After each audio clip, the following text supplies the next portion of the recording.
Melissa Marasco, corporate brand and PR at Guardant Health, talks to host Doug Simon on PR's Top Pros Talk.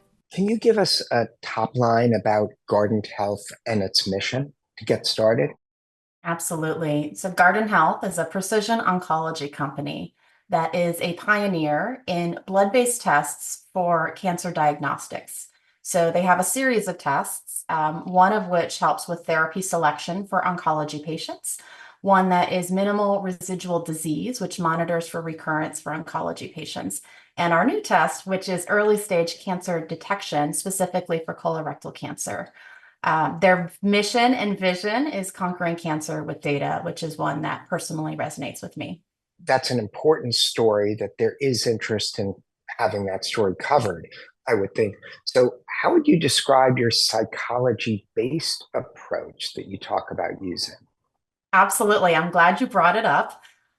So to be fully transparent, I'm not a psychologist by any stretch of the means, but I have read a number of psychology books and I'm very much an enthusiast. But psychology-based communications is basically applying psychology-backed principles to communications. So a great example of this is if anyone is a parent, I know, Doug, we were talking about being a parent earlier today. There's a great book called The Whole Brain Child.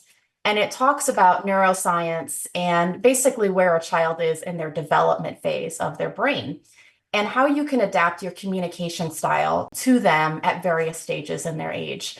And so, thinking about that, I wanted to apply something similar to communications, obviously not with children, but thinking about it with communications in terms of how do you use science-backed and research-backed psychology principles to communicate to your audience in a way that resonates the best with them. So it's never intended to be manipulative by any means, but actually to be a more effective communicator by meeting your audience where they are. So much of communications work is actually persuading people to do something ideally for their benefit that they wouldn't have necessarily done without your intervention on that, an intervention of your messages. So can you maybe dive a little deeper? I know you're getting ready to do that into sort of how you've taken that information, but then how do you implement it? So the art of persuasion has been around for more than 3,000 years. Actually started with Aristotle, and he looked at three critical components of persuasive communications, to your point, looking at not only logic-based arguments, but also emotion-based, and ethos, which is your credibility and authority on a topic. And so when we think about applying that to persuasive communications, those principles still very much hold true because of just the nature of human psychology.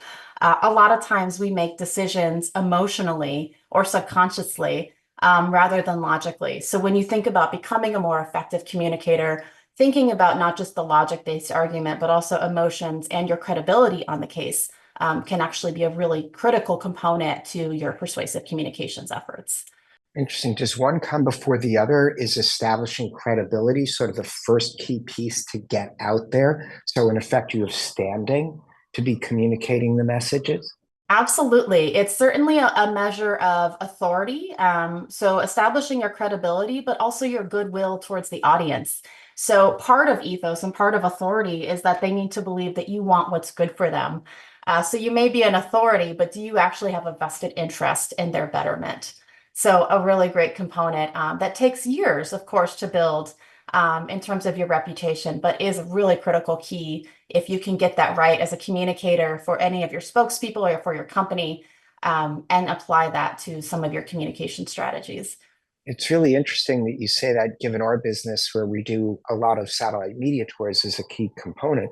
We've seen a significant trend to a larger number of our clients, which we encourage, featuring their own spokespeople. We did a recent analysis. It turns out in-house spokespeople actually garner 12% more interviews than third-party spokespeople on similar satellite tour campaigns. So the idea of getting your people out there as a way to establish that ethos and trust and credibility in the marketplace seems like it's more important than ever.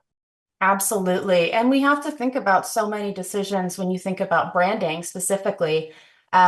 Are subconscious decisions. So brand affiliation, brand association, and sometimes just brand recall, right? We can't have a feeling or an emotion towards a brand or a company if we don't know who it is. So sometimes affiliation and recall and awareness are the key battles in terms of getting that broader connection to your audience.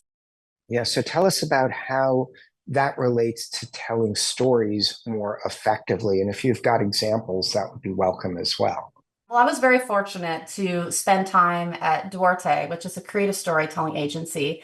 And I was under the guise of Nancy Duarte, who has a number of different books about psychology-based storytelling. And her big proponent, and I don't think this is, anything that will be surprising, is the hero's journey. But I think what was interesting in a lot of her work and her books is that the hero is not who you think it is. A lot of times when companies or communicators think about the hero, they think of the company as the hero. But actually, your end user, your customer, the person who your product benefits is your hero. And so, when you think about communicators telling more effective stories, it's reframing who the characters are in your story, and thinking about how do you actually position your customer or your end user as the key protagonist. A couple other things that people can think about is, kind of basic storytelling structures, right? The 3 or 5 act structure, which is a really critical one, but psychologically, our brains love that structure. We love being able to be introduced to a protagonist, having that conflict, and then the nice kind of closing or conclusion or resolution of that conflict. Our brains thrive in that kind of structure. And of course, you can always infuse emotions into those. One really good example and template is, if anyone actually wants to Google this, Pixar has a really great story structure that they use when they pitch a story. And it's called Once Upon a Time, There Was a Blank. Every day, blank. One day, blank. Because of that, blank. Because of that, blank. Until finally, blank. And it's a very simple structure, but when you actually think about your communication stories in that structure, it pushes you to think a bit more differently about what's the conflict and who's the hero and the resolution to all of that. Yeah, it also gives you a process, even, and almost like a plan layout of what you've got to do if you're looking at those different steps to get to the endpoint. It's really fascinating stuff. Now, I know there's a science, data is increasingly emphasized. There's also an art to communications. So are you somewhat marrying both, you think, leaning on this psychological approach? And how does one go about doing that the best way? That's a great question.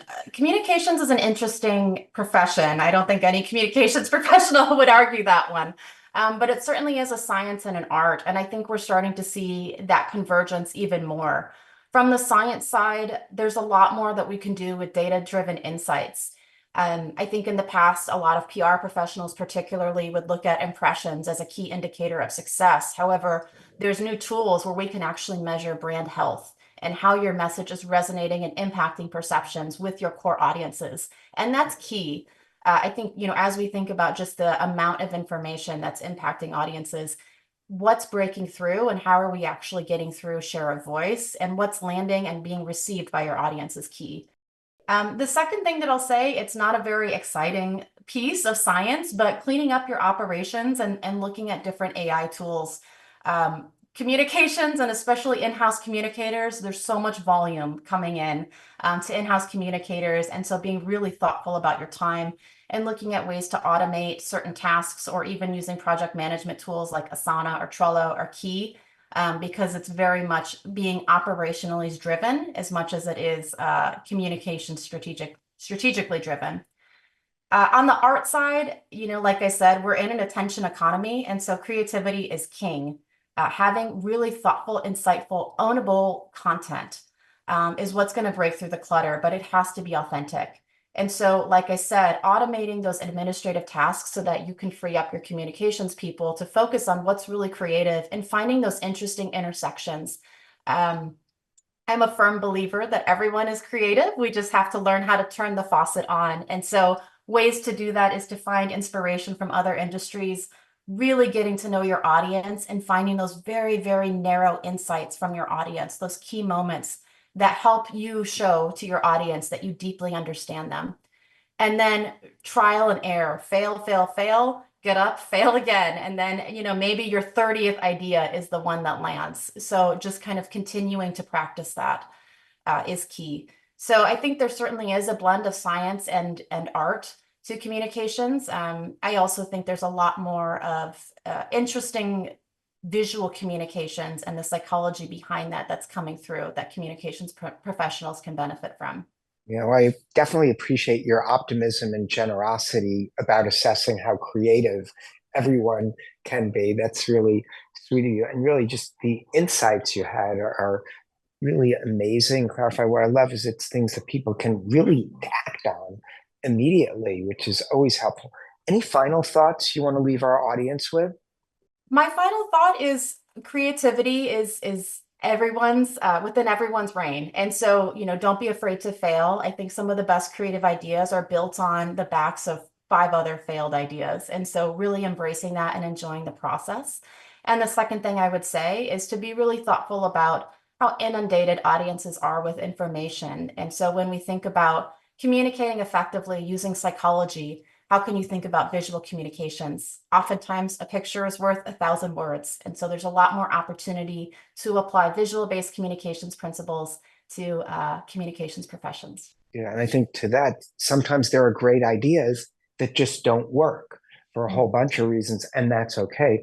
Learning to be able to now, the popular word, pivot and move on to something else, or at least stop putting good effort after bad, if even though it's a wonderful idea. So don't be defeated if something's working out, because clearly there are lessons you can take away, many lessons to take away from this conversation. Thanks so much for joining us. Thank you for having me.